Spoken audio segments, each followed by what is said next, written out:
Hey there, this is Bryn at True Flow Yoga.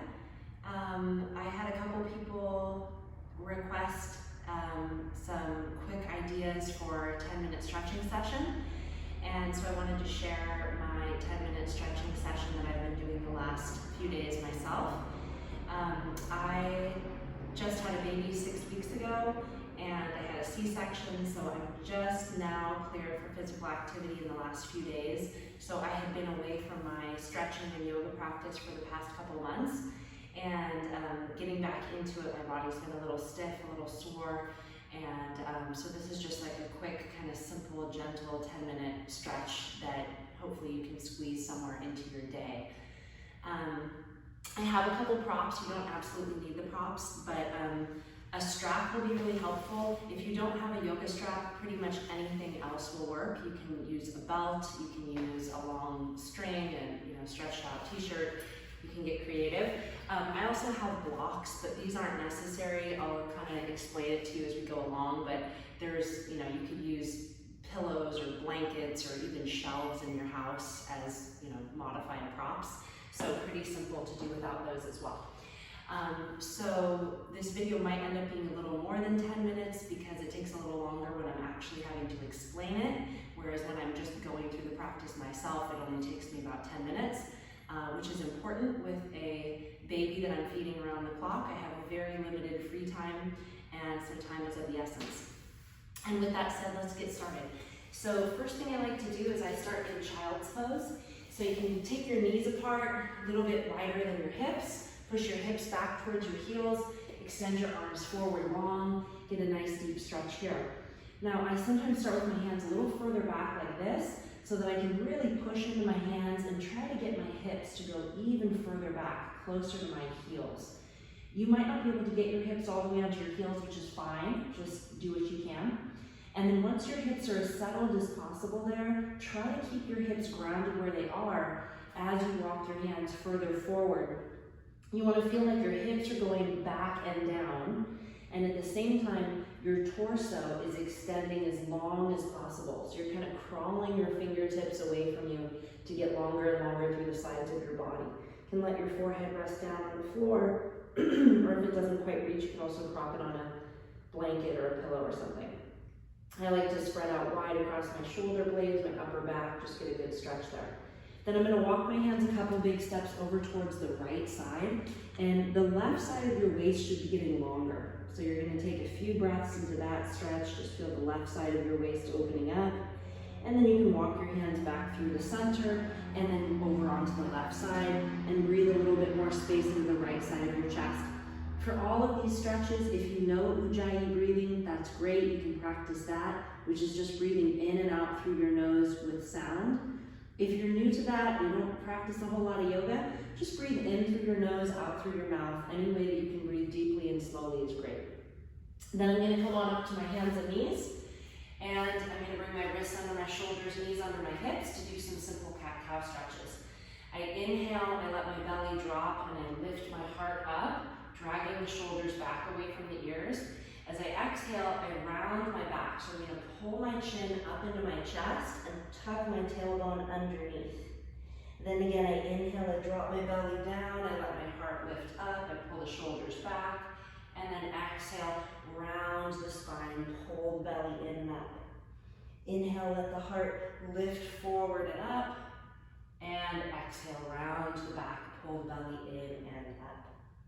Then I'm going to come back just to my gentle all-fours position, take the knees apart a little bit wider. I'm going to raise my right arm up and open towards the sky and just get a stretch there. See if I can kind of line up my shoulders and open across the front of the body.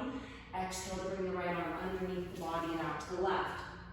Place your shoulder onto the mat. Let the right side of your head drop down to the floor and just kind of let your chest turn towards the left.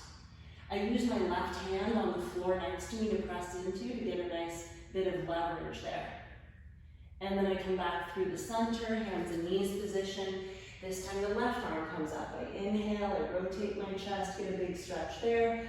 I exhale and bring my arm underneath my body And I move my right hand again over a little bit to the right, so I have a nice bit of leverage to push into that hand. It helps me to get my wrist right under my elbow so that I don't have to strain my shoulder. I can just get that nice stretch through the outside of my left shoulder, upper back, arm, and a little bit of a twist through the abdomen as well. Then I'm going to come back up onto my hands and knees.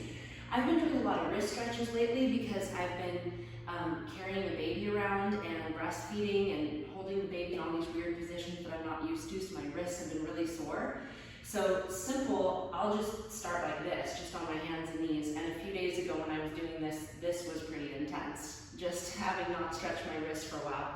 So I might even kind of like circle one way, just kind of feel out any areas where there's kinks or tightness, and then just kind of circle the other way a few times like that. And then I can experiment with moving my hands in the different positions. So I might turn my hands outward, and again, just kind of push the palms into the earth, straighten and extend through the elbows, and maybe make a little movement there, right? And it's not like a set amount of time you have to do it. It's just if you find a spot where it's like, ooh, that's a little tight, then pause there, take a couple breaths into that, let it kind of ease out, and then move around it, and then see if the next time around it's a little bit easier, right? I'll move my hands all the way backwards, so my fingers are pointing towards my knees, and I'll press into the palms of my hands there and try to extend my elbows. And if you want to make it a little more intense, you can even kind of pull your hips back a little bit while you're trying to ground the base of your palm down, just to get a little more stretch through your wrist. Then I'll bring my hands back to normal position, and finally I'm going to turn the hands upside down. If this is really intense, you might do one hand at a time, right? I'm going to do both hands at the same time. I start with my elbows a little bit bent, so it's a little bit more gentle, and I have most of my weight back in my legs and my hips, so I'm not feeling too much strain in my arms and wrists. Then I'm going to start to extend my elbows, find that nice stretch till I feel a good sensation there. With all these stretches, good rule of thumb is like 5 deep breaths. You know, if you're in a hurry, maybe it's only 3. And if you have a little more time, and especially if you find a specific stretch that's really working for you that day, stay in it for 10 or 15 breaths, right? So next we're going to do some shoulder stretches, and since we're short on time, I'm going to maximize my time by adding in a foot stretch at the same time. You don't have to do this. You could just sit on your heels like this, or cross-legged like this, or however you're comfortable. I'm going to do Seiza pose, which is a toe squat. So I curl my toes underneath, so I'm sitting right on my heels. That way I'm stretching out my plantar fascia and the soles of my feet and my toes at the same time while I'm doing my shoulder stretches, so I don't waste any time, right? So for my shoulder stretch, just so you can see it a little better, I'll turn this way. I'm going to start in Prana Mudra, so I bend my elbows, I spread out across the collarbones. I think about my sternum lifting up towards the chin, but I try to keep my neck in a nice straight line. So chin is parallel to the floor, I'm gazing straight ahead, eye level. Let the shoulders release down the back. Should already feel like a nice little opening in your chest. Then reach your arms out wide and think about extending past your fingertips. So I imagine like my arms are growing 2 inches longer, right? Just kind of getting that big stretch. Come back into Prana Mudra, bring right elbow over the left. Okay, this is called eagle arms. You're gonna wrap your arms all the way around if you can, so the palms of your hands are touching.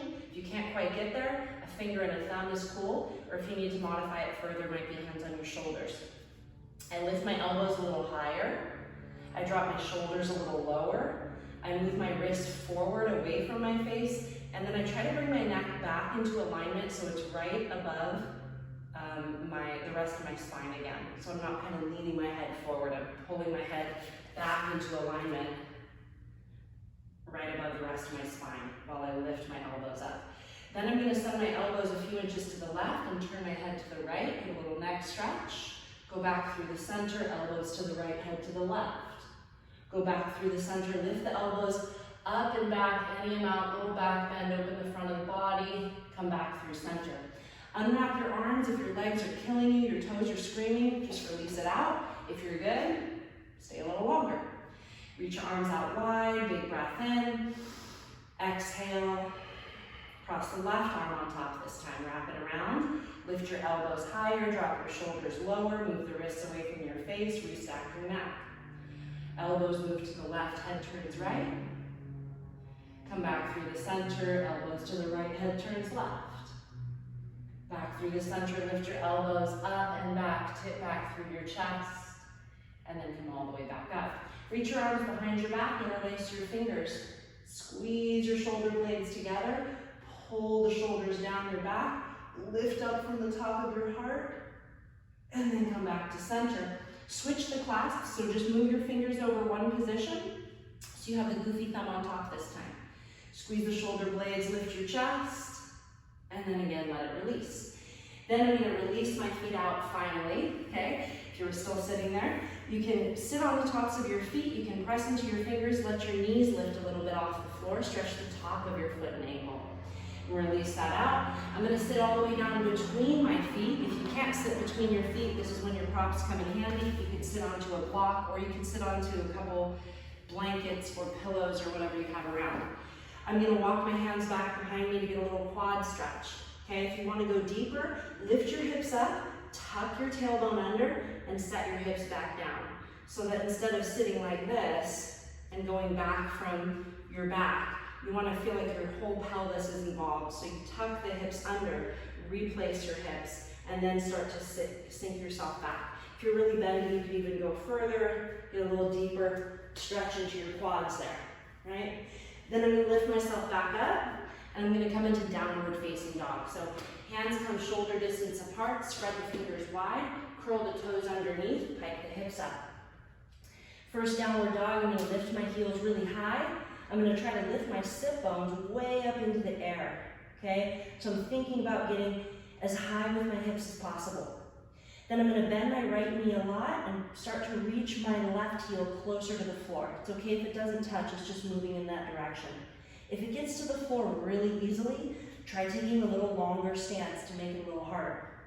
The key is that you want to really be pressing into your hands, extending and straightening your arms, and pulling your hips up and back away from your shoulders. Try to lengthen your heel closer to the earth so you get a stretch through your calf and your hamstring muscles. And then switch it out, left knee bends, right heel reaches in towards the floor.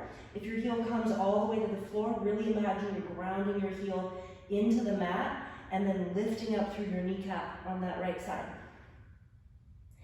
Then come back to center, lift both heels high, bend both knees deep, push your chest back towards your thighs. And then see if you can start to maybe come into a full downward dog, letting the legs get a little straighter and the heels come closer to the floor. It's okay if you don't get there. It's okay if the knees stay bent. It's okay if the heels are up the whole time. Key thing is that you want to take the rounding out of your back. So you want to feel like from your wrist to your hip is one straight line of extension. So push into your hands, straighten and lengthen your arms, pull your hips up and back, up and back, up and back, away from your shoulders. Take a few breaths there, then I'm going to walk myself back into ragdoll pose, okay? The first time I did this a few days ago, I hadn't done it in a couple months. Oh my gosh, it was excruciating. So when you're first starting this out, it might be really intense. It's totally fine. It's going to get better each day that you practice. It's all about being consistent and making it a routine. So put a generous bend in your knees, tip from your hips, hang forward. If it's uncomfortable to just hang, you can put something underneath your hands. So you have something to push into, you know, or if you can reach the floor, that's cool too.